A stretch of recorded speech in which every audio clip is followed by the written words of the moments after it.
Welcome back. Well, we got all our colleges covered, so it's on to the NFL. The Ravens and Redskins are actually about to kick it off in a few, but the Eagles are the team making some of the most interesting storylines this offseason. Angela is standing by with more. Thanks, Trey. Now, the Eagles might have had one of the craziest off seasons in the NFL, but they're looking like one of the best teams in the NFL right now. Tonight, we have Elliot Shore-Parks he is the Eagles reporter from NJ.com to talk about the latest in Philly. Thank you so much for joining us tonight, Elliot. Now, the Eagles have scored a combined 76 points in 2 games, but a majority of those points have been run plays or from special teams like last week. Does this concern you at all at the quarterback position? Well, the concern with Bradford is always going to be his health, especially after that hit you saw him take last week from Ravens linebacker Terrell Suggs, and the fact that the NFL has ruled that that's a legal hit. So, Bradford's health is going to be a concern all year. But in terms of his play, he's played very well, especially in training camp.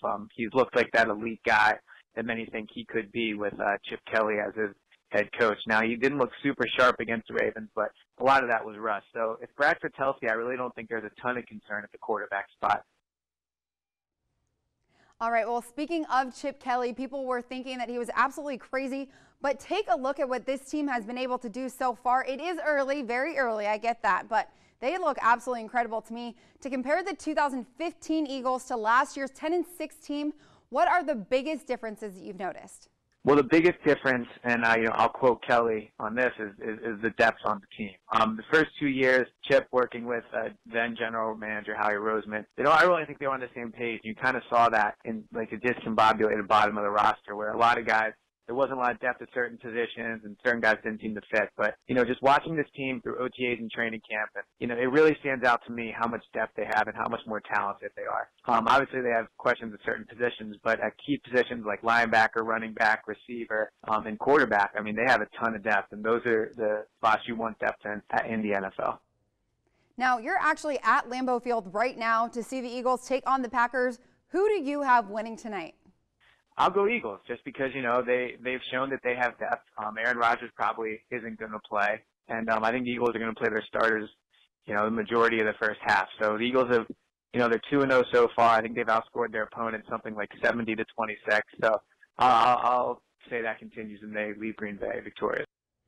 All right, well, I'm going to actually go with the Eagles as well. I think that they've looked great so far this season, and I actually cannot wait to see their secondary actually get tested tonight against this dominant wide receiving core. It is still preseason, so I don't want to get ahead of myself, but I do see the Eagles going to the playoffs.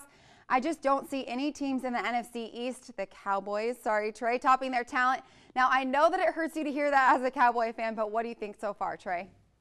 Angela, come on now. You're not supposed to say things like that on TV.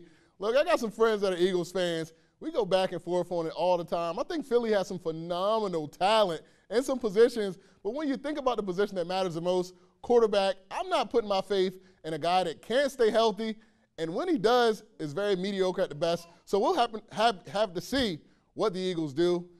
But right now, we're on the home stretch. Do not go anywhere, folks. Why? Because fantasy football is upon us. We're going to tell you who you need to pick this draft season and who you might want to stay away from when we return.